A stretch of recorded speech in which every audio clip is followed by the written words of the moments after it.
Hello, dear students. I welcome you all to the Gnana Taranga NEET CET coaching organized by the Karnataka State Pre-University Education Board. I am Shruti Ramaswamy.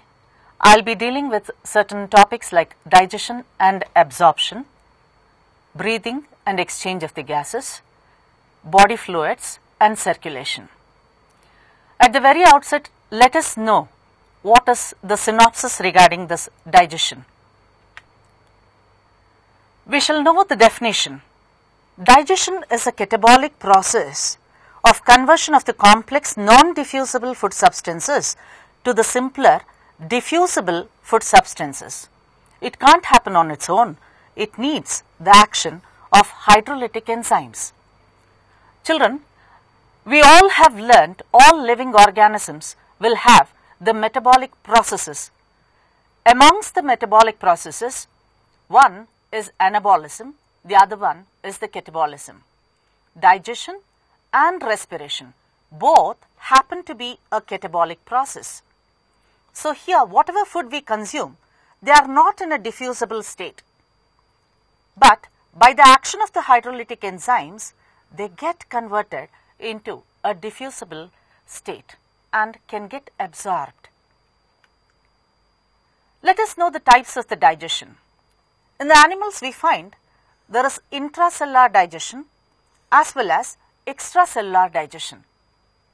Intra, the very word is saying it is within the cell that the digestion process gets carried out. Extracellular digestion is nothing but the digestion occurs outside the cell but within the lumen of the body of an organism. Amoeba and in sponges we find it is having intracellular digestion. There will be a temporary stomach called the food vacuole within which there would be the digestion that gets carried out. Amongst the human beings we find there is a wide lumen within which the digestion occurs. Let us start up with the human digestive system. For our convenient studies, we bifurcate this into accessory digestive structures, alimentary canal and then digestive glands. Accessory, they are not directly involved in digestion, but rather they help in digestion. Cheek forms the boundary of a buccal cavity. Palate is the roof of the buccal cavity. Ula, kirnalge ante en karitivi, that's a small muscular structure which helps during swallowing process. Tongue and teeth. Alimentary canal is a long tubular structure extending from mouth to anus.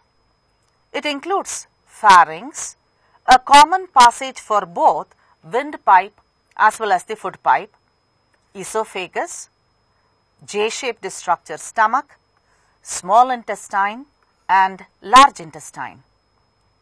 Within our body we have the digestive glands. There are 5 of them: salivary glands, gastric glands, liver, pancreas and intestinal glands. What's the role of the teeth? The human dentition is nothing but the mode of arrangement of the teeth in the buccal cavity or jaw. The teeth is thecodont type, in the sense the teeth or the tooth is embedded within the jaw socket. It is diphyodont type because in the lifespan we get 2 sets of the teeth. One is a milk teeth or deciduous teeth. The other one is a permanent teeth. The milk teeth droops down at the age of 6 to 8 and then is replaced by permanent set of the teeth. We can find that the teeth differs in their structure and as well as in their function. So we call it to be as heterodont. Incisors are there, wide, chisel shaped, they help in chopping the food. Canines, they are sharp, they help in tearing the food. Premolars and molars, they are cusp shaped, they help in grinding the food. We find that the primary teeth has a dental formula 2102. The milk teeth does not possess the premolars. Permanent teeth, dental formula is 2123, bar 2123. Half the set in the upper jaw and half the set in the lower jaw. We have on this slide a primary teeth diagram as well as the adult teeth diagram. See here, we can see incisors, canines are there, premolars and molars. Premolars are absent and it's only molars. But here, in case of the adult teeth, you can see there is presence of the premolars. So the dental formula here will be 2102, whereas here it is 2123. The digestive glands, salivary glands, they are of three pairs. One pair of the parotid gland, one pair of the submaxillary gland, and one pair of the sublingual glands. All the three pairs of the glands secrete saliva. The composition of the saliva is 98% of water, remaining is salts, mucin, lysozyme, a bacteriolytic enzyme, and ptyalin, which is a carbohydrate. The pH of the saliva is 6.8 to 7.2. It is neutral. Only at this particular range of the pH, the carbohydrates can work upon its substrates. Gastric glands. These are located in the stomach. They secrete the gastric juice. We have a very acidic pH within the stomach. It's all because there is presence of oxyntic or parietal cells that secrete HCl, zymogenic or peptic cells or chief cells, they secrete the zymogens. We need to know what is zymogen. It's a inactive state of the enzyme. The zymogens of the stomach are pepsinogen and prorenin. Goblet cells, millions of goblet cells, they line the walls of the stomach. They secrete mucus. What a wonderful creation it is. HCl, there is a chance that it may corrode the wall of the stomach.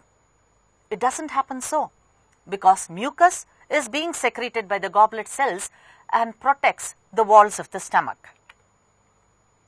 Next, liver. Liver is considered to be as the largest exocrine gland of the body. It secretes the bile juice.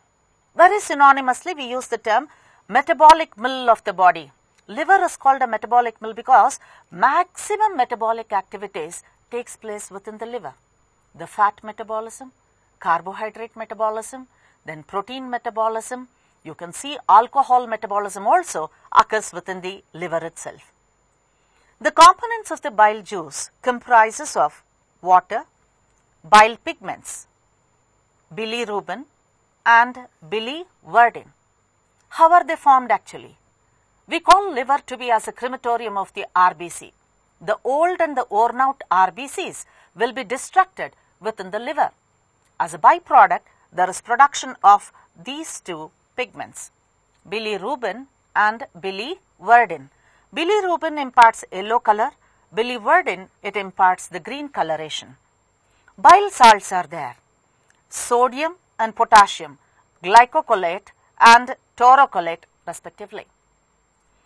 Cholesterol and phospholipids also happen to be a component of the bile juice. See, the only digestive juice which does not possess any sort of the enzyme is the bile juice.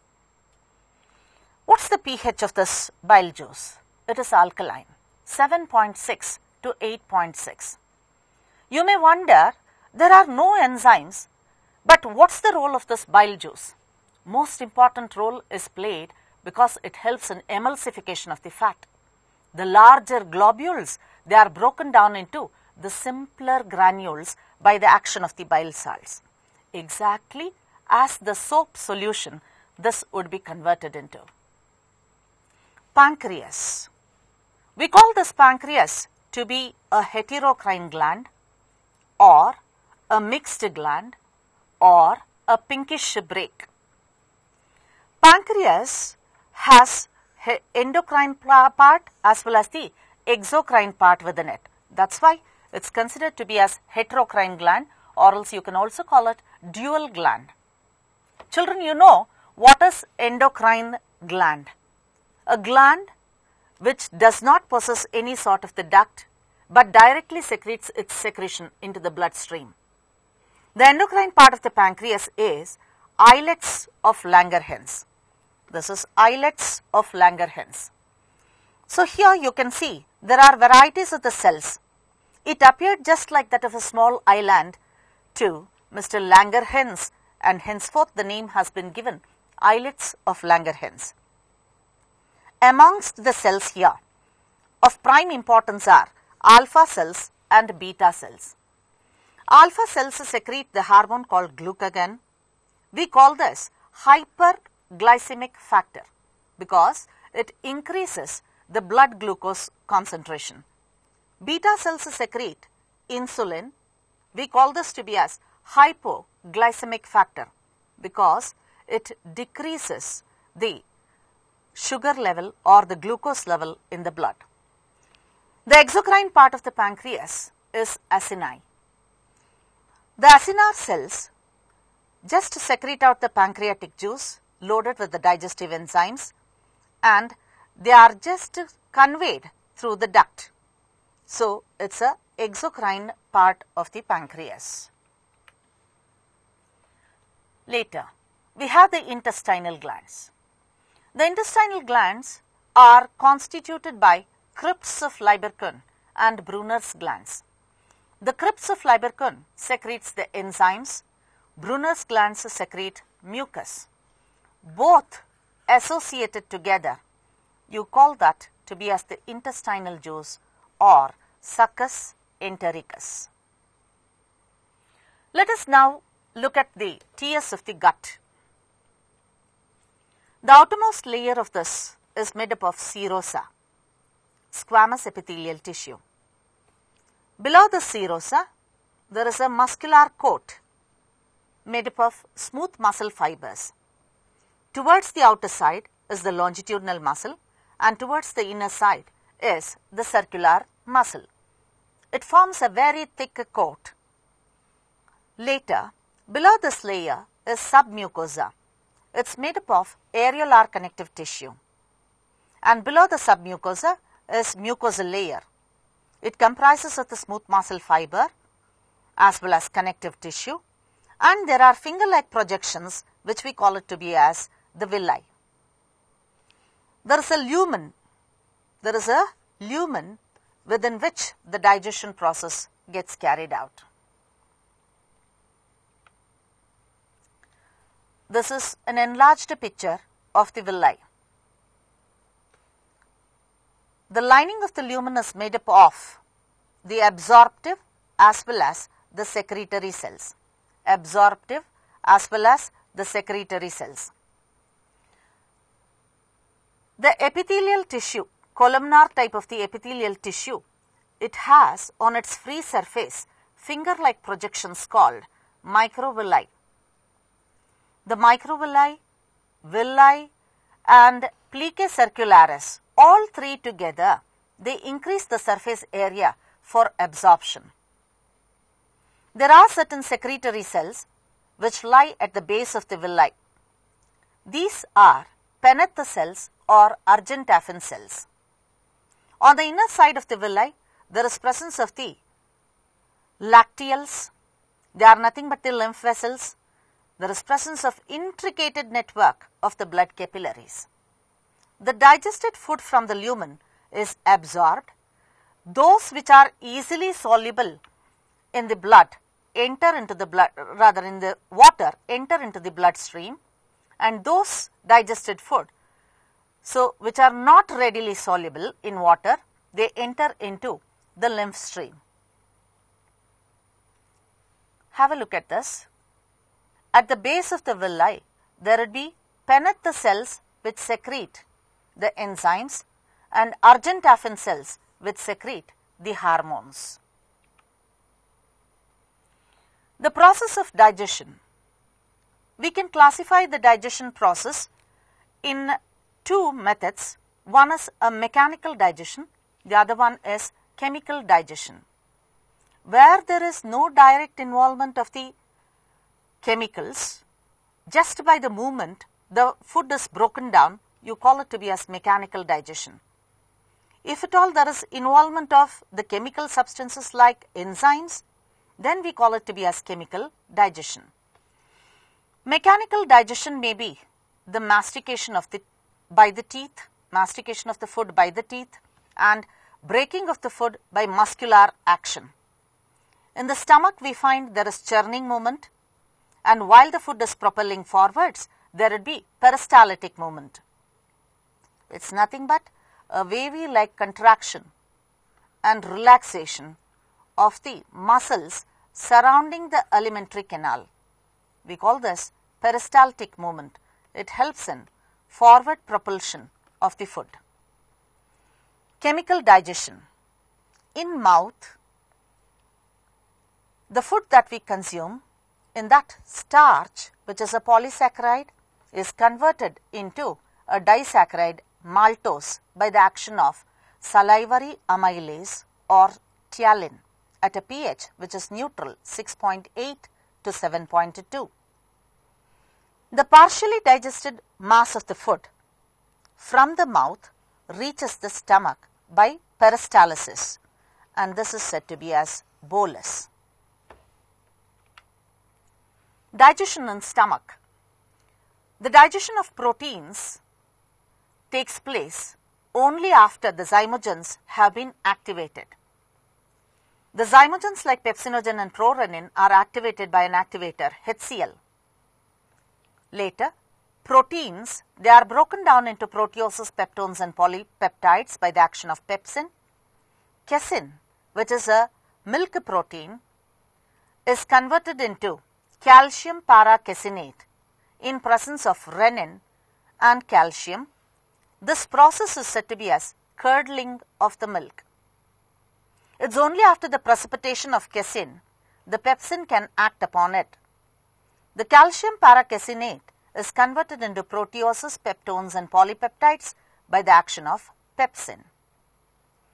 Renin, what we speak of this, is very active in its functioning only in the infants. It is neither acting in you nor in me. There are absolutely no carbohydrates in the stomach. So, no carbohydrate digestion occurs. It is because the stomach has a highly acidic environment. Very few lipids can be digested in the stomach. The semi-digested, semi-fluid, acidic mass of the food that reaches the small intestine from the stomach is called chyme. All the food substrates complete their digestion within the small intestine. Into the small intestine, pancreas, liver and intestinal glands pour out their secretions. So, together pancreatic juice, bile juice as well as succus entericus reach the small intestine and complete the digestion there. The enzymes that are secreted along with the pancreatic juice are pancreatic amylase, trypsinogen, chymotrypsinogen, procarboxypeptidase, nuclease and steapsin. Trypsinogen and chymotrypsinogen are considered to be as endopeptidases because in a long chain of amino acids, the inner peptide bonds are broken down by trypsin and chymotrypsin. What we speak of this trypsinogen and chymotrypsinogen are zymogens. They are activated by a non-digestive enzyme called enterokinase. Procarboxypeptidase getting activated by enterokinase or autocatalytic function of trypsin. Now, it acts as exopeptidase. It breaks down the terminal peptide bonds of a polypeptide chain. Steapsin is considered to be as the strongest lipase. See, enterokinase, it is a non-digestive enzyme. Why do we call it so? Because it does not work upon any substrates of the food. Instead, It just acts as an activator. There are no digestive enzymes, as we studied earlier, in the bile juice, but the salts of the bile juice help in emulsification of the fat in the intestine. Only after the emulsification, the emulsified fats can be just broken down by the lipases of the intestine. The enzymes of succus entericus, nothing but the intestinal juice, are maltase, sucrase and lactase as carbohydrases, tripeptidase, dipeptidase as proteases, intestinal lipase as lipases. The action of the enzymes over the food substrates are shown as follows. Proteins, peptones and proteoses converted into dipeptides by trypsin and chymotrypsin as well as procarboxypeptidase. The carbohydrates in the chyme are hydrolyzed by pancreatic amylase. Children, wherever you get the term amylum, it indicates it is starch. Fats are converted into monoglycerides, nucleic acids into their simplest form, nucleosides by nucleases. At the end products of digestion, the proteins are converted into amino acids, the polysaccharides have been converted into glucose, and then the lipids are converted into fatty acids and glycerol. The end products of the digestion, they are in a diffusible state. The alkaline emulsion of the digested food in a small intestine is called chyle. Do you remember? We have studied three forms of the food. The food which is digested in the mouth reaching the stomach is called bolus. From the stomach to the intestine is called chyme, and now in the small intestine it is said to be as chyle. After the process of digestion, all the end products, they are absorbed. So through the intestinal mucosa, they reach the blood and the lymph. This process is said to be as absorption. The absorption may be carried out by various methods. A mere simple diffusion, a facilitated transport by the help of the sodium ions, osmosis, or else with the expenditure of the energy, active transport. The absorbed substances reach the tissues and there they are utilized for various activities. This process is said to be as assimilation. So, ingestion, digestion, absorption and then assimilation. Finally, undigested waste materials are thrown out through the large intestine. There would be solidification of the undigested waste material and then the fecal matter is defecated out of the digestive system through the anus. Along with the normal functioning of the digestive system, we come across to study the disorders of the digestive system. Jaundice. This is just because of dysfunctioning of the liver, wherein it is caused because of hyperbilirubinemia. Hyperbilirubinemia. They may be obstructive jaundice, infective jaundice or neonatal type of the jaundice. Vomiting. If the food is not properly digested and it is stuck in the stomach, there would be a regurgitating feeling and that is what is said to be as vomiting. Diarrhea. Dia is to pass through, rhea is flow. This is nothing but the defecation itself, wherein there is no solidification of the food, but watery fecal matter is very frequently passed out. Constipation. Wherever we come across the word con, it says something is getting accumulated. Like conference is there, conjugation is there. In the same way, we have a prefix here, constipation. In that con, it is saying accumulation of undigested waste material without getting defecated.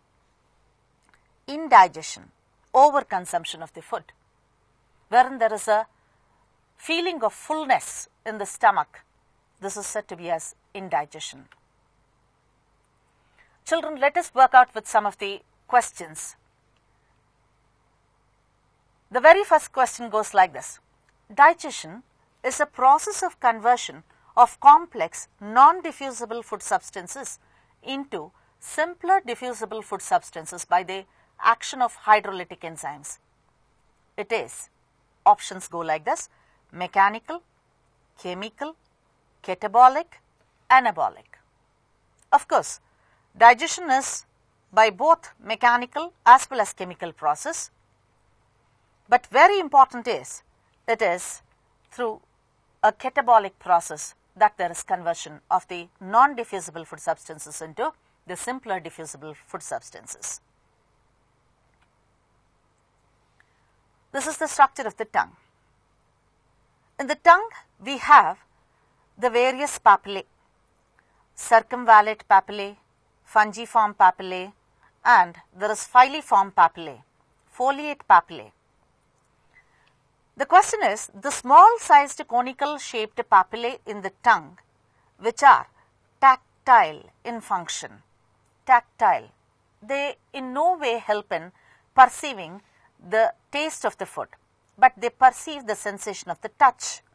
Which are those? Circumvallate, fungiform, filiform, and foliate. See, it is small sized, exactly at the central portion it is located. You call this to be as filiform papillae.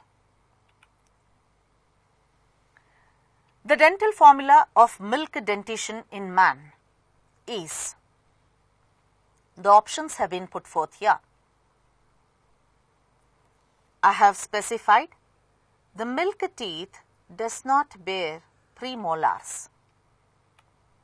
So, it is 2, 1, 0, 2. You can also write bar 2102. This is 1/2 of the upper jaw and this is 1/2 of the lower jaw.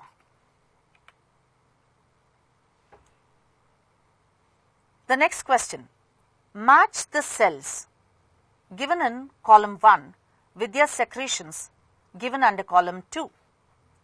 Choose the answer which gives the correct combination of the alphabets of the two columns. A. Zymogenic cells. We know what is a zymogen. It is the inactive state of an enzyme.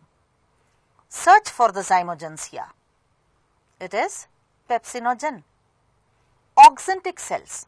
We know in the gastric glands there are oxyntic cells which secrete out HCl. Goblet cells. Millions of them are there in the lining of the stomach just to protect the wall of the stomach. They secrete mucus. Penneth cells. Where do you find this? At the base of the villi of the small intestine. They secrete the enzymes. So, the option goes like this: AQ, BR, CS and D, P. In this question, we have a graphical representation. On the x-axis, we have selected pH. On the y, there is a rate of reaction. Read the graph properly. A, B and C in the graph, they are the action spectra of 3 digestive enzymes. Find the right option. See, pH will have to look into. 2 is highly acidic, so it might be the enzyme of the stomach. 7 is very alkaline, rather it is neutral. 8.6 is very alkaline. So, if it is 7, it might be an enzyme of the mouth. 8.6 might be in the small intestine. A, pepsin, B, ptyalin, C, trypsin. So, just see here, we are observing the enzymes are very specific to the pH. Any fluctuation in the pH, we do not find the enzymatic action. This is how you will read the graph and find the choice. Which of the following is not a correct match of glands and enzymes? Pancreas, liver, intestinal glands and gastric glands. Respectively, the enzymes have been given. They have asked which is not a correct match. Liver, steapsin. We know never liver will secrete any sort of the enzyme. So, steapsin is a very strong lipase being secreted by the pancreas and not the liver. Next question. Stenson's duct is associated with. We know within the buccal cavity, we have 3 pairs of the salivary glands. A pair of the parotid gland just located in front of the ear on the inner side of the cheek. One pair located just behind the lower jaw, submaxillary gland, and one pair located below the tongue. It is sublingual gland.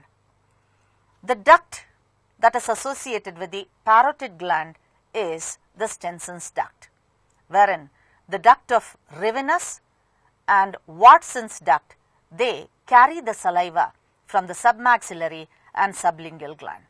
See, we have 2 here, submaxillary and submandibular. Both are synonymously used there. Next question. The first step in digestion of fat in the intestine is.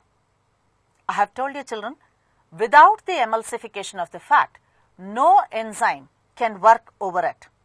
So, the first step in the digestion of the fat is emulsification. The next question.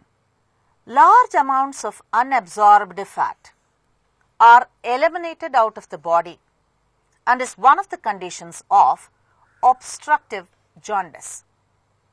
The statement B says, entry of bile into the small intestine, it is prevented during obstructive jaundice. The options say like this, both the statements A and B are correct, B is the reason for A. Both the statements A and B are correct and B is not the reason for A. Statement A is correct but B is wrong. Statement A is wrong and B is correct. Let us work it out. See, large amounts of unabsorbed fat. Fat is not getting absorbed, but it is just eliminated out of the body. It's one of the conditions you find in obstructive jaundice. The statement B is saying entry of the bile into the small intestine is prevented during the obstructive jaundice. Let us look into this answer. Both A and B are correct and B is the reason for A. I have a slide for this. See, these are all gallstones. You can also call this gall calculus. In an obstructive jaundice, these gallstones or gall calculus, they are formed within the gallbladder. There is a chance that it might enter into the cystic duct and may block the passage. The secretion of the liver as well as the pancreas, both are conveyed through a common hepatopancreatic duct into the intestine. But now, the stone is blocking the passage. So, no chance of the bile entering into the small intestine. It is unabsorbed and it is eliminated out of the body. So, reason for this is the entry of the bile into the small intestine is being prevented because of this obstructive jaundice. So, the answer is both the statements A and B, they are correct. B is the exact reason for A. Next question. Note the relationship between the first 2 words and suggest a suitable word for the 4th place from the choice given below. This is a condition of deficiency of the vitamins. Vitamin B deficiency leads to beriberi. Then vitamin D deficiency leads to what? Options are scurvy, night blindness, rickets, delayed blood clotting. Children, our diet should be properly balanced. Vitamin is a must for the body. If at all we run short with the vitamins, we end up having one or the other disorders. So see, scurvy is caused because of the deficiency of vitamin C. Night blindness because of vitamin A. Rickets is because of vitamin D, wherein the bones are not properly formed. Delayed blood clotting, it is because of vitamin K. See, you are looking at the picture here. The signs of rickets: soft spot on baby's head and is very slow to close, bony necklace, curved bones, big and lumpy joints. There will be arched legs, bowed legs. Better not enter into this and have a proper diet. The death of the intestinal bacteria will cause reduced synthesis of vitamin B complex and vitamin K, reduced excretion. If we do not drink water properly, then there would be abnormal functioning of the kidney. A tired feeling is also seen, and blurriness in the vision is also seen. But synthesis of the vitamin B complex and vitamin K is because of the intestinal bacteria, which we call it to be as the beneficial bacteria, Escherichia coli. A special portal system present in all vertebrates is renal, hepatic, pulmonary, hepatorenal. We are gifted with a beautiful gift with the hepatoportal system. We find the blood capillaries from the intestine and the stomach. They are all connected to the liver. Liver acts as a check post. It's a metabolic mill of the body. So, a special portal system present in all vertebrates is the hepatoportal system. What is the significance here? Homeostasis is the central dogma of physiology. Homeostasis is a central dogma of physiology. Body itself is beautifully balanced. Homeo is same, stasis is referring to static condition. So, it's maintenance of the internal body environment within the tolerable limits, and this is the dogma of physiology. Body regulates on its own the whole chemical components within the body, and for this they have their own system which is adjoined and functioning together. Next question. No proper digestion of food and having a feeling of fullness is a symptom of indigestion. I have explained what it is. So, overfeeding without providing proper time for the digestion of the food. So, this leads to the indigestion. Which of the following pair is not correctly matched? Cystic duct, pancreas, crypts of Lybercon, gut, sphincter of Oddi, duodenum, pyloric sphincter, stomach. We know cystic duct, this is a duct that emerges out from the gallbladder. So, cystic duct is associated with the gallbladder and not the pancreas. If at all it is from pancreas, it will be a pancreatic duct. Crypts of Lybercon. So, at the base of the villi, we find the crypts of Lybercon. There is another word, sphincter of Oddi. Sphincter of Oddi. The sphincter, it refers to the muscles, the thick musculature. so which would be helping in the normal propulsion of the food into the next organ. Pyloric sphincter. At the posterior region of the stomach, we get the pyloric sphincter, which conveys the food properly into the duodenum. Arrange the following events in the processes of digestion in a proper sequence: ingestion, digestion, later on it will be absorption, assimilation, and then the defecation. I repeat: ingestion, digestion, then absorption, assimilation, and later it is defecation. So, option C is the correct answer.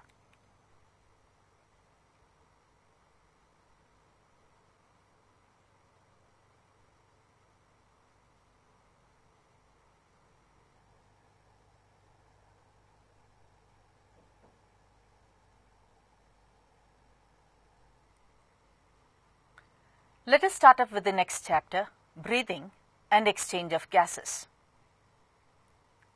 What we are seeing here is the entire respiratory system.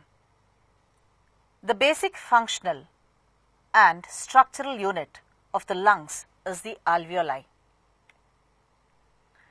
Let us at the very outset know what is the definition of respiration. In your lower classes you have learnt it is exchange of the gases, that's it. But an exact definition goes like this: respiration is a catabolic process wherein there is intake of oxygen rich air. It's not just oxygen, but it is oxygen rich air into the lungs, utilization of the oxygen for the oxidation of the food, and then removal of carbon dioxide rich air from the lungs. Now, types of respiration amongst the animals. One is a direct respiration, the other one is indirect respiration. What do we actually mean by this? A direct respiration is nothing but exchange of the gases between the body surface and the surrounding environment. But in an indirect respiration, from the surroundings, the air enters into the lungs, reaches the blood, and from the blood it is being carried to the cellular site. So, we say it is indirect respiration. The respiratory organs amongst the organisms, different organisms, may be skin, trachea, gills, and lungs. A human respiratory system, it comprises of the conducting parts and respiratory parts. Conducting parts and respiratory parts. The conducting parts are the ones which just allows the passage of the air, but respiratory parts are the ones which really help in exchange of the gases. Like terminal bronchioles, the alveoli, here really the exchange of the gases will occur, and that's why we call them to be as the respiratory parts. Nasopharynx is there, nasal passage, the entry through the nostrils, nasal passage, then the nasopharynx, and then comes the larynx, the voice box. There is trachea, there will be the bronchi, its branches, bronchioles, and finally the alveoli. Very important process occurs in the nasal passage. So, what exactly happens here is the air that we breathe in will be filtered, moistened, sterilized, warmed, and then it enters into the trachea. This is another diagram wherein you can see the thoracic cavity very clearly. The two soft organs, lungs, are being given the protection on the dorsal side by the vertebral column, and there would be 12 pairs of the ribs which are said to be as costa even, which protect the lungs. They form the walls of the thoracic cavity. In between the ribs, we find there would be intercostal muscles, a set of two, external and internal intercostal muscles. The very word costa, it says it is ribs. On the ventral side, there is presence of sternum. On the floor of the thoracic cavity, we find a dome-shaped structure made up of the skeletal muscle, and that is diaphragm. Every organ is beautifully protected by the membranes. The membrane that encloses the lungs are pleural membranes. There are a set of two membranes here, external pleural membrane and internal pleural membrane, parietal pleura and visceral pleura. In between these two, there lies the pleural space. There lies a pleural space which is filled up with the fluid content, which avoids the friction while the breathing process is getting carried out. The whole trachea is being guarded by the rings of gristle or cartilage. Let us now know the mechanism of respiration. It includes breathing, which would be including two sub-processes, inspiration and expiration, or inhalation and exhalation, external respiration, transport of the gases, and internal respiration. Look at this picture. How does this inhalation take place? How will exhalation occur? Inhalation is an active process because of the muscle contraction, but exhalation is a passive process because the contracted muscles just relax. While inhalation to get carried out, there should be a gradient between the atmospheric pressure and intrapulmonary pressure. It is diffusion from the region of higher concentration or higher pressure to the lower pressure. So what should happen to the intrapulmonary pressure? It should decrease. It should decrease than that of the atmospheric pressure. To decrease the pressure, what should happen? Volume should increase. So, the ribs have in between them the intercostal muscles. The external intercostal muscles will undergo a contraction, due to which ribs move upwards and outwards. Diaphragm muscles, they are made up of skeletal muscles, they contract. As a result, the dome-shaped diaphragm will become flattened. Dome-shaped diaphragm will become flattened. So, the thoracic cavity volume increases, intrapulmonary volume also increases, so air gushes into. But in exhalation, muscles which had contracted relax. Ribs move inwards and downwards. The flattened diaphragm, it becomes dome-shaped. As a result, the air gushes out.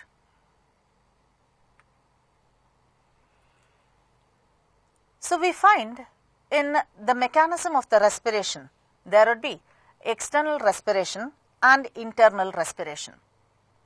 What actually happens here? The air that we breathe in reaches the lungs. Alveoli has an intricate network of the blood capillaries. There is exchange of the air between the blood and the cell, you call it internal, but when it is between the lungs and the blood, you call it external respiration. So, first it will have to reach the blood, later on from the blood it will have to enter into the cell. So, when it is exchanged between the blood and the cell, you call it to be as internal respiration. Transport of gases. Respiratory gases are of two varieties. One is the carbon dioxide and the other one is the oxygen. We need to study how they are being transported.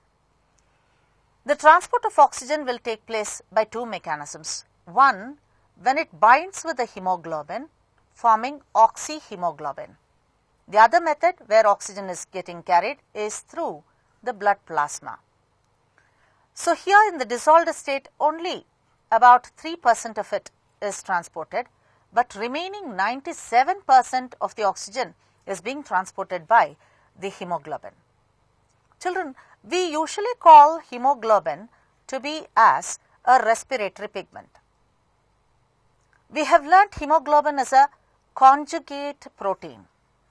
It has two parts within it, globin and heme group. The globin happens to be the proteinaceous part, whereas the heme group happens to be the prosthetic group or the prosthetic part, non-proteinaceous part. What we speak of this oxygen, it comes and binds in the ferrous ion which is present in the heme group, resulting in formation of oxyhemoglobin.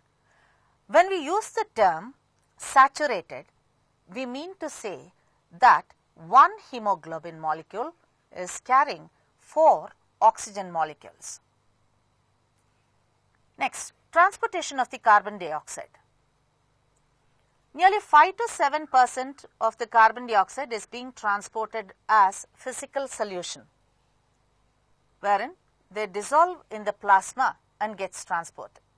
Now the question arises, why not more? When it is more, it will bring about the acidic condition. So, permissible level is only 5 to 7%. Next, carbon dioxide binds with the hemoglobin and is being transported. See, hemoglobin transports oxygen as well as the carbon dioxide. Now the question is, where will it attach the carbon dioxide? Actually, hemoglobin has the proteinaceous part globin. When I say protein part, it usually will have the amino group.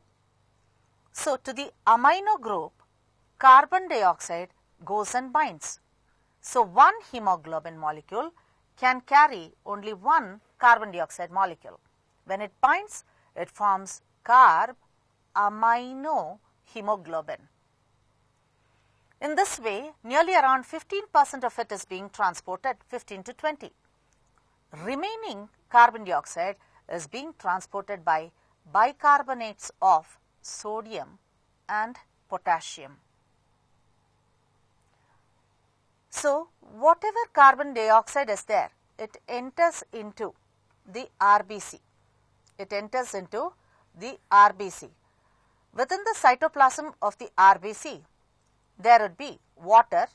Carbon dioxide combines with water, forming carbonic acid. So, it is at a faster rate that the carbonic acid is formed, because there would be carbonic anhydrase that is present over there. It is all a reversible reaction. Then we find it attaches to the sodium and potassium, forming the bicarbonates. Oxygen dissociation curve. All the reactions which were in the forward state now reverses when there is a partial pressure gradient. Oxygen which is being carried in the form of oxyhemoglobin and in a dissolved state, now as soon as the partial pressure of the oxygen decreases, it dissociates. The affinity of a hemoglobin to bind with oxygen is very least.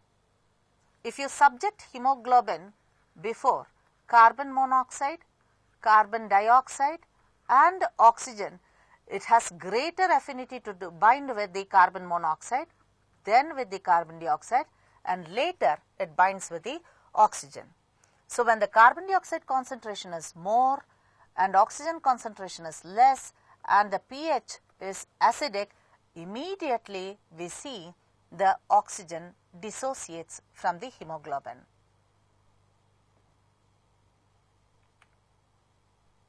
Pulmonary volumes and capacities. They are being recorded by a device called the spirometer. What's the volume of the air that we breathe in normally? It is the tidal volume and 500 ml of it. IRV is a inspiratory reserve volume. So when we inhale in the deep breathing, there would be around 3 liters of the air that we breathe in, and it is said to be as inspiratory reserve volume.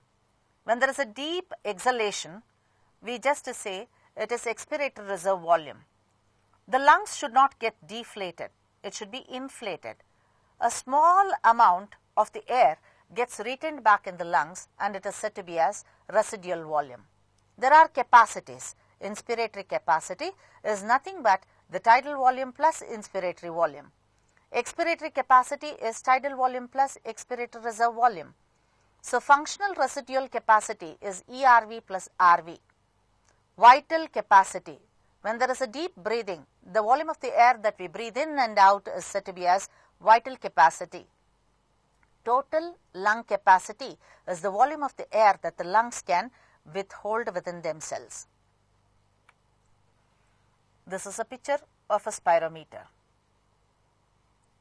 If you want to check the volume of the air that you breathe in and out, the nose would be clipped, and then you will have to breathe out, and there would be a graphical representation, as you saw in the previous slide, like this, which would be obtained by the rotating drum and a paper supply. The regulation of the respiration. I have told you homeostasis is a beautiful central dogma of the physiology. Regulation of the respiration is controlled by various structures within our body itself. Pons varolii of the brain, it is a pneumotaxic center and regulates the rhythmic center. Medulla oblongata, it controls the respiratory rhythm center. Chemosensitive area, it actively functions when carbon dioxide and hydrogen ion concentration increases. It would just stimulate the elimination of carbon dioxide and the hydrogen ions. The receptors associated with the aortic arch and the carotid artery, they would signal the rhythmic center to expel out carbon dioxide as well as the hydrogen ions. This is another picture which is depicting the previous slide.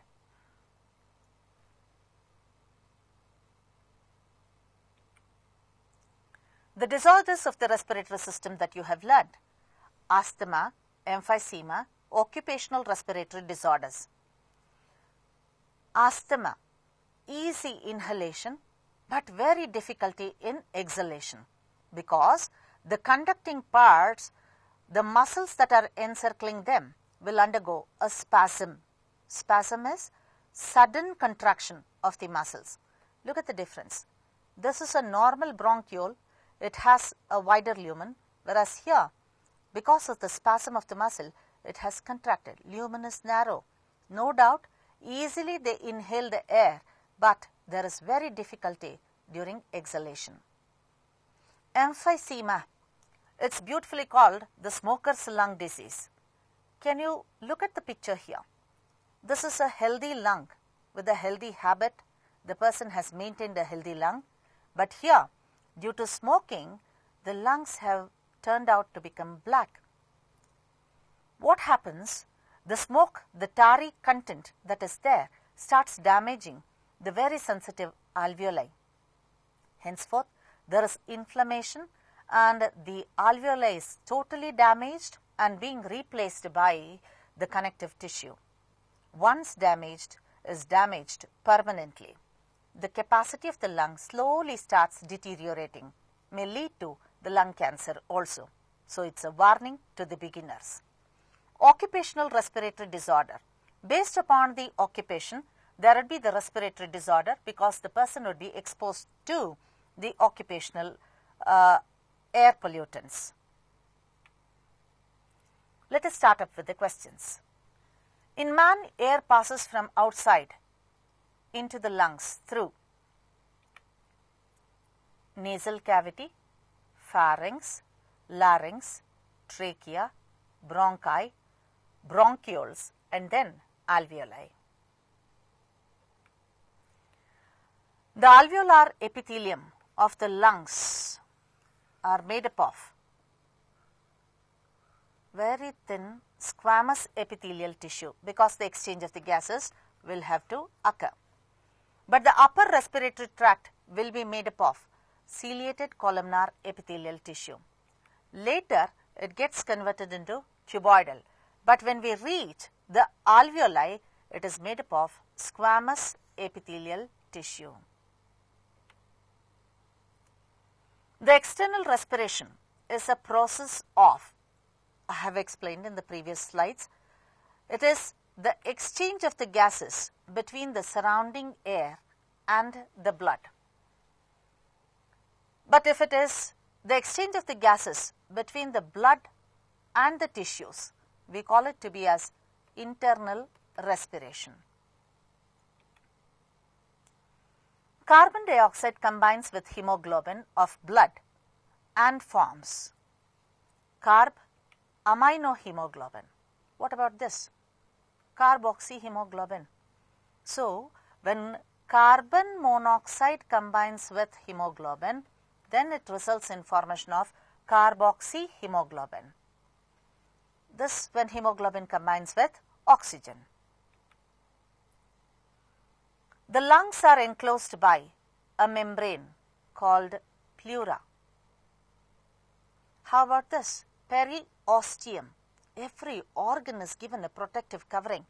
Wherever we come across the word osteo, it refers to bone. Peri, it refers to the surroundings.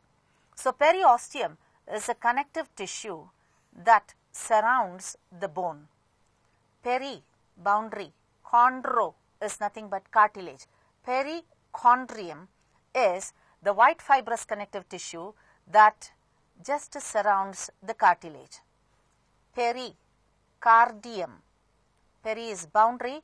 Wherever we come across the word cardia, it says it is heart. So, it is the protective connective covering of the heart.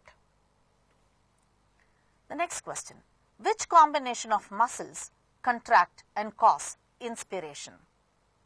Obviously, it is external intercostal muscles and diaphragm. But the same muscles, when they relax, the process will be exhalation.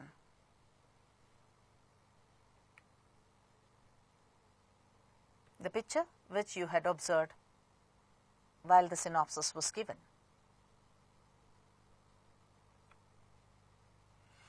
The spirogram obtained from a spirometer indicates the different pulmonary volumes. Choose the correct answer from the choice that matches the graph. 500 ml, half a liter during normal breathing, the air that we take in and breathe out. This is inspiratory reserve volume, this is expiratory reserve volume, and this is the residual volume to keep the lungs inflated and not deflated.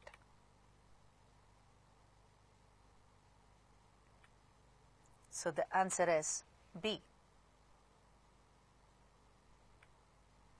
One of the following human cells cannot respire. Leukocytes are there, nothing but the WBCs. Intestinal cells are there, epidermal cells, erythrocytes. Which do you think does not possess the nucleus on maturity? Erythrocytes. So, erythrocytes do not possess the nucleus on maturity, nor do they have the proper number of mitochondria. So, they are the human cells which do not or cannot respire. An asthmatic patient suffers from easy inhalation but difficulty in exhalation. You see the lumen here as well as here, the spasm of the muscles, but this is the normal texture of the muscles. Inflammation of bronchi is to bronchitis. Allergic inflammation of the nose is to what? First, we should know what is inflammation. It is swelling along with the burning sensation. The word flammable is saying it is burning sensation. So, inflammation of the bronchi leads to bronchitis. Allergic inflammation of the nose leads to rhinitis. Whenever we come across the word rhino, it says it is nose. Have you heard about rhinoceros? So, rhino is nose and keros is nothing but the horn. There is a horn over the nose of the rhinoceros, henceforth the name is so. We have the option here, myocarditis. Myo is muscle, cardia is heart, itis is the inflammation.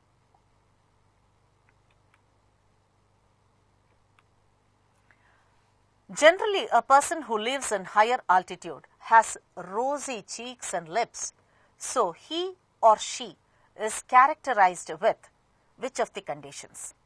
Leukocytosis, polycythemia, leukemia and thrombocytosis.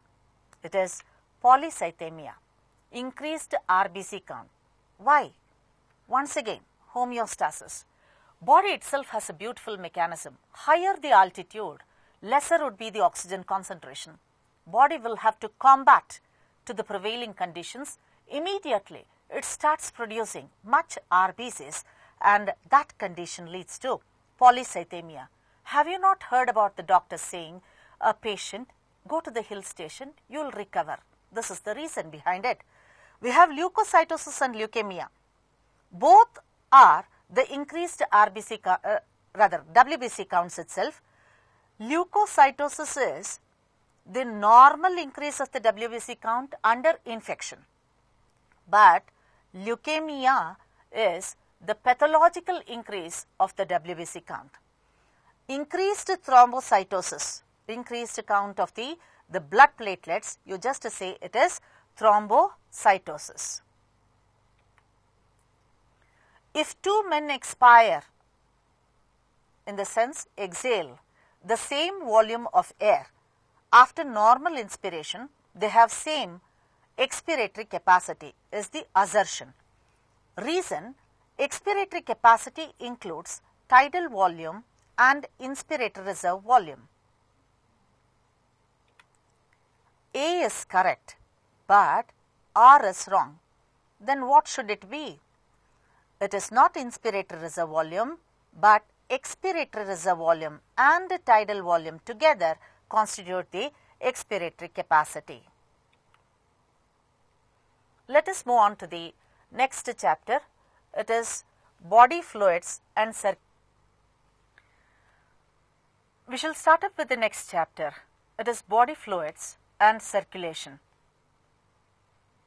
A wonderful topic wherein we will be knowing about the fluids present in the body and how they are circulated. The Columbus of the circulation happens to be William Harvey, wherein other scientists and biologists did know about the other processes, but at the end they came to know what is the main that is required, and that was circulation.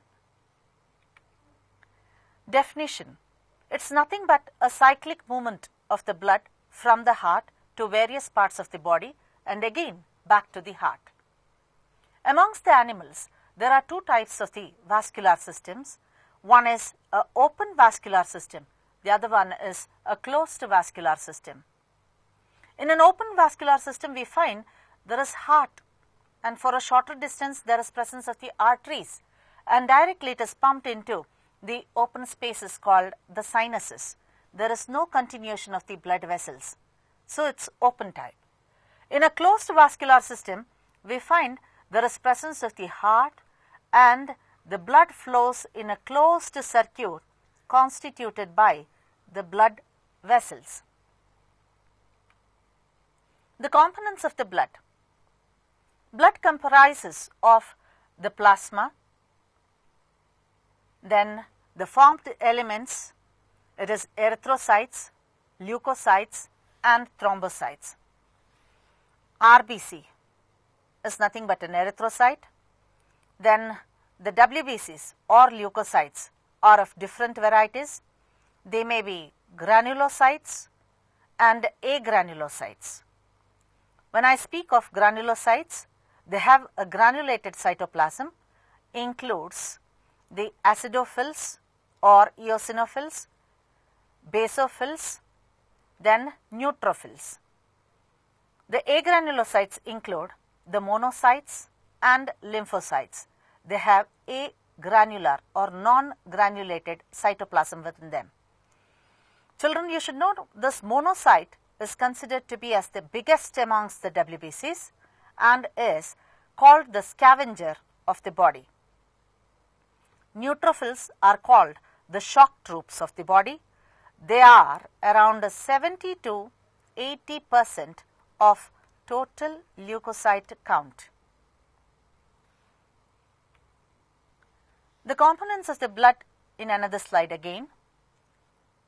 The blood plasma comprises of 91% of the water, 7% of the proteins like albumin, globulin, fibrinogen and prothrombin, and the solutes made up of ions, nutrients, waste products, gases and certain regulatory substances. Blood platelets less than 1%, leukocytes less than 1%, neutrophils, lymphocytes, monocytes, eosinophils and basophils, and erythrocytes less than 99%. We have blood groups. Karl Landsteiner takes up the credit of having unraveled the secret of the blood groups here. We know that they are of A, B, AB and O group. How can you identify that a person's blood is A group? It's based upon the type of the antigen present on the membrane of the RBC. If a person's RBC on its membrane has A antigen, then it is A blood group. If he possesses B, it is B blood group. If there are both the antigens over the membrane, then it is AB blood group. He has no antigens over the membrane of the RBC in his blood, then it is said to be as O group. Now, if it is an A antigen present in the A blood group, he might as well bear the antibody called the anti-B in his plasma. B blood group person will possess anti-A as an antibody in the plasma. AB will not bear any antibody but has both the antigens, so the person with the AB blood group is said to be as universal recipient. A O blood group person has no antigens but he has both the antibodies, so he will be considered to be as universal donor.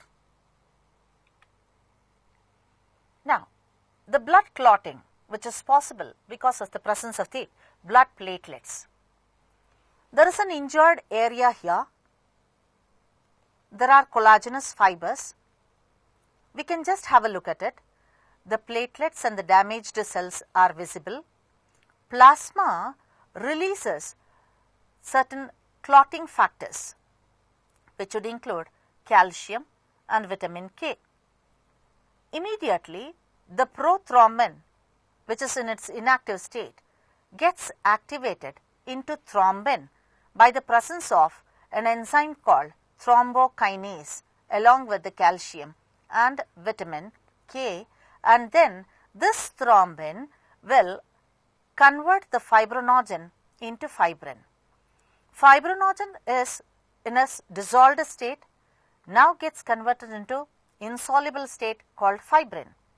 So children, it's a must that calcium and vitamin should be available in the optimum concentration in your body for the clotting process to occur.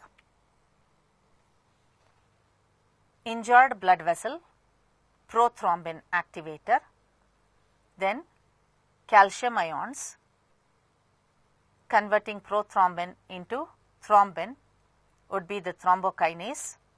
Then thrombin will act as a activator. convert the dissolved fibrinogen into the fibrin. So, a mesh-like network is formed and the clotting process has occurred. This is just who can donate blood to whom, who can be a donor and who can be a recipient. It's just a chart. Have a look at it. We call AB blood group person to be as a universal recipient, O blood group person to be as universal donor. Are you seeing something plus has been marked and negative has been marked over here? Plus is given as a symbol if at all they have another antigen called RH, rhesus factor, over the membrane of the RBC. If the person's RBC on its membrane does not possess this RH antigen, then we consider his blood group to be as negative. One erythroblastosis fetalis is a condition. Whether your horoscope matches or not, don't worry, see to it that which of the blood group is there when you marry with the person. If a woman is having RH negative and a man is with RH positive, and if they conceive a child, the child would be, if at all, RH positive. The first fetus development is not obstructed. A woman would normally deliver it. But in course of time, what happens? This antigens would have entered into the female's blood.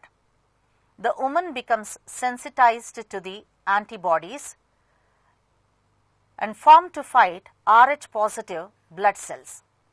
So, in the next pregnancy, the maternal antibodies will attack the fetal RBCs and henceforth may kill the RBCs of the fetus and leads to the delivery of a dead baby, erythroblastosis fetalis.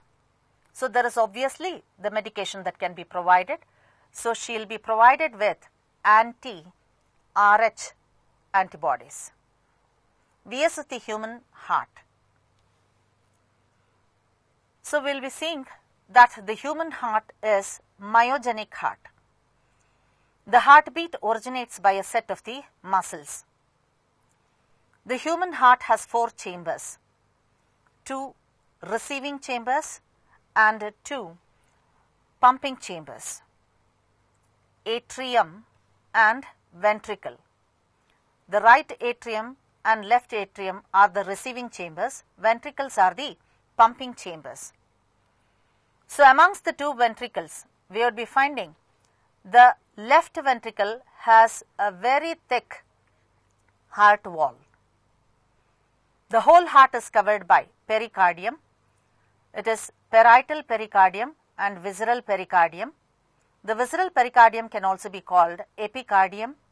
Then the heart wall comprises of the myocardium made up of heart muscles, cardiac muscles, and then there is a endocardium. There are blood vessels. Superior vena cava or precaval vein, posterior vena cava or postcaval vein, they carry largest veins of the body, carry the deoxygenated blood from various parts of the body, pump it into the right atrium. From the right atrium, it enters into the right ventricle through the auriculoventricular aperture being guarded by a tricuspid valve. From the right ventricle, the deoxygenated blood is carried to the lungs through the pulmonary artery, the only artery that carries the deoxygenated blood. In the lungs, they are oxygenated and brought back to the heart by the help of pulmonary veins. 2 sets of pulmonary veins. They drain the oxygenated blood into the left auricle or atrium.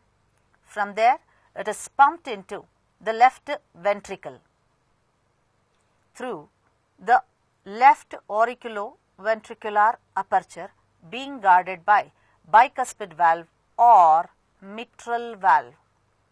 Cusp is nothing but a depression. Bicuspid valve has two cusps within it and resembles the head dress of a bishop, which is said to be as mitre and henceforth called mitral valve.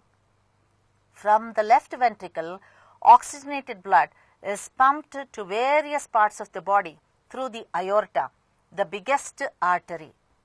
Both the aortic opening as well as the pulmonary arteries opening are being guarded by semi-lunar valves.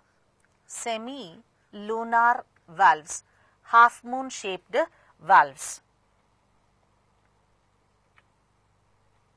The origin and conduction of the heartbeat. Heartbeat is nothing but the systole and the diastole together. Human heart is myogenic. It has the origin of the heartbeat by a set of the muscular tissue. It is said to be as sinoatrial node. It is also said to be as pacemaker. It sets an electrical impulse of contraction. Avian receives it. It is said to be as the one which substitutes the functioning of SAN, auriculoventricular node. This continues as bundle of His. It is named so after His Tavara.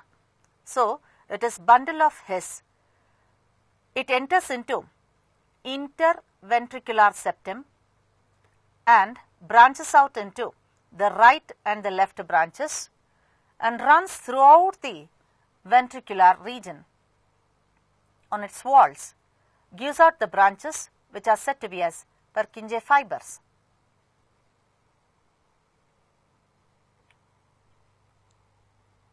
A cardiac cycle. It is nothing but the total events that take place during one systole and diastole. Systole is a contracted state of the heart and diastole is a relaxed state of the heart. So, what is the heartbeat rate? It is nothing but 72 times per minute. What is the breathing rate? It is 16 times per minute. So, during this cardiac cycle, we come across the stroke volume and cardiac output. The volume of the blood that is ejected or pumped out of the ventricle per ventricular systole is said to be as the stroke volume.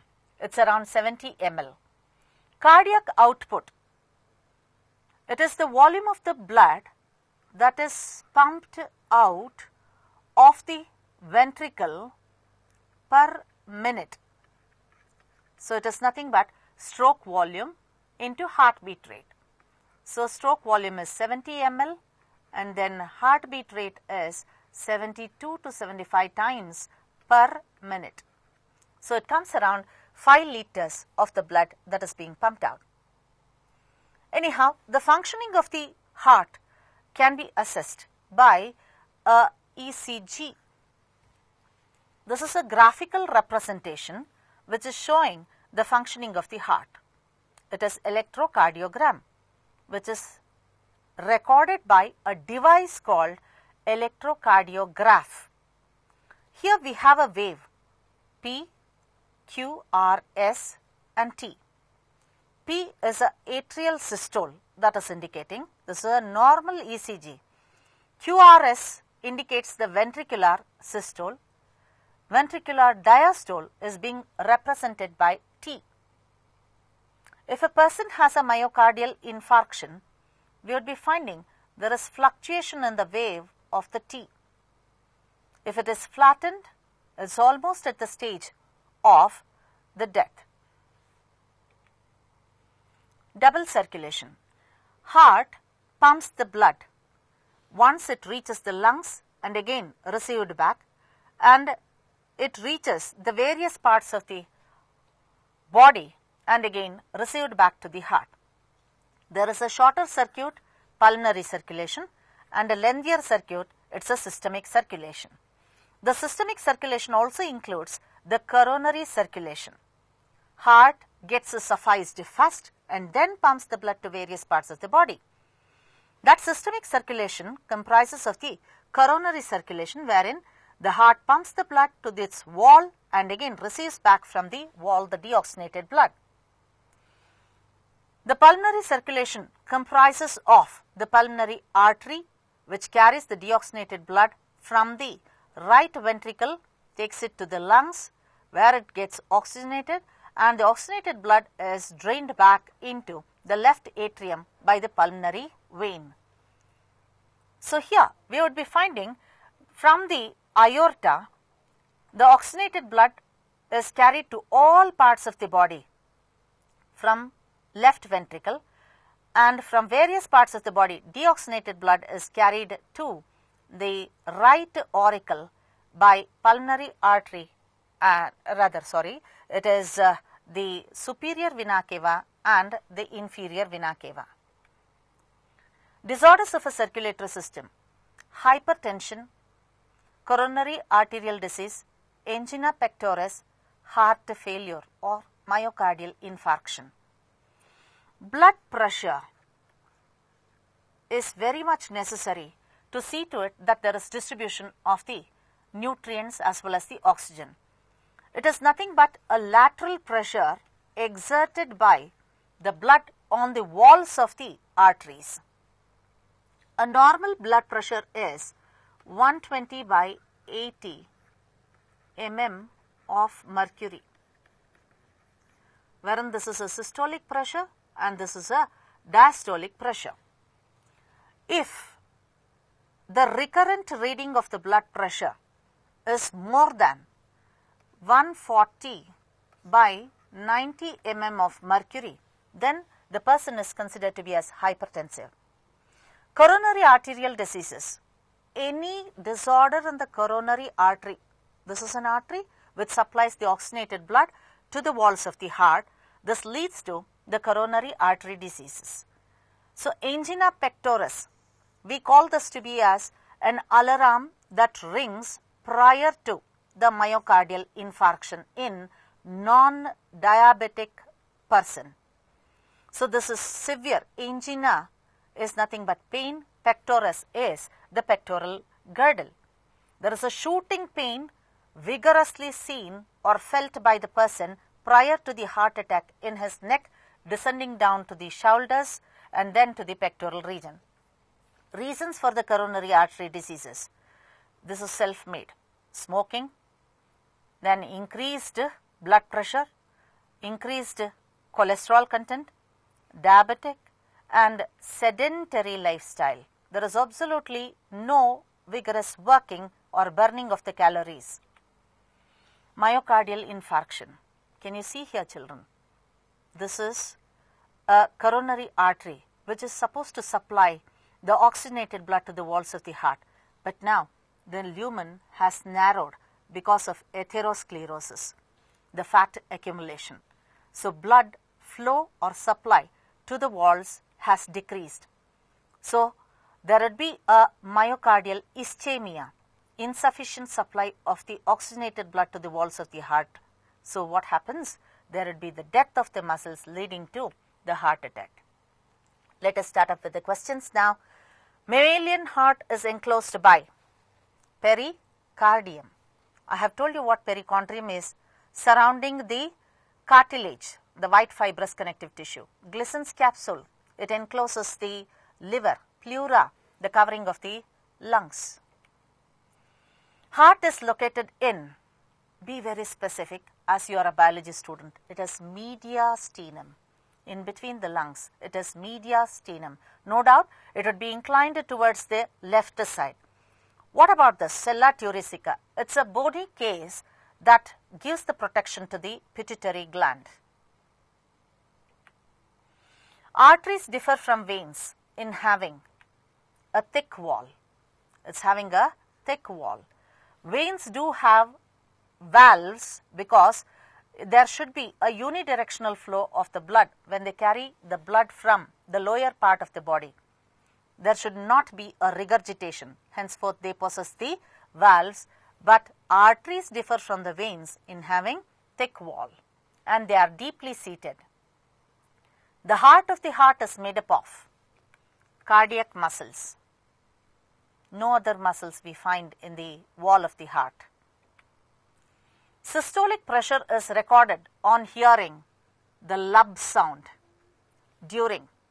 There are two sounds that would be produced. One is a lub and the dup sound.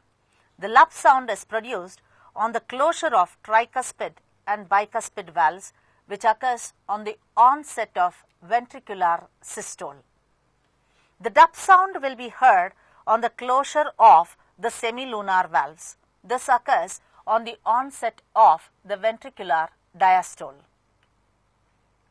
The blood vessel that brings deoxygenated blood from the right auricle from the upper parts of the body is the precaval vein, which can also be called the superior vena cava. How many times will an erythrocyte pass through the heart on its journey from hepatic artery to aorta? Wherever we come across the word hepato, it says it is liver. See, the digested food on absorption enter into the liver. From there it reaches the heart through the right into the right atrium. From there it is pumped to the lungs, where it gets oxygenated, and it is pumped back to the heart into the left auricle. So this erythrocyte passes twice through the heart. The hardening of the walls of the arteries due to deposition of the fat is said to be atherosclerosis. Stenosis, it says, it is nothing but stickiness of the valves. Thrombosis is the blood clot that would be formed. MI is nothing but a heart attack. The World Heart Day is on September 29th. November 14th, no doubt it is Children's Day, but it is World Diabetes Day too. Obviously, February 14th, we all just say it's a Valentine's Day. April 7th is the World Health Day. To store an anticoagulant, to store the blood, an anticoagulant that is added is sodium citrate. What does the sodium citrate do? It just binds up and prevents the clotting when the blood is just stored. It binds to the calcium, henceforth there is no clotting that occurs. Identify the components labeled A to D in the given flow chart of the blood clotting process. Injured tissue releases A, it is thromboplastin synonymously. Thrombokinase can also be used. In presence of B is thrombokinase. The prothrombin activates into C, is nothing but thrombin. Later, in the presence of the thrombin, the fibrinogen converts into D. D is nothing but fibrin. So A is the correct option. If X is the rhythmic contraction and relaxation in the aorta and its main arteries, what is X? X is nothing but the pulse. So that's it, children. So what little is possible, the PU board is helping you. Make best use of it. So become very good citizens to the society. That is most important. And I wish you a very best of luck for your future. Thank you.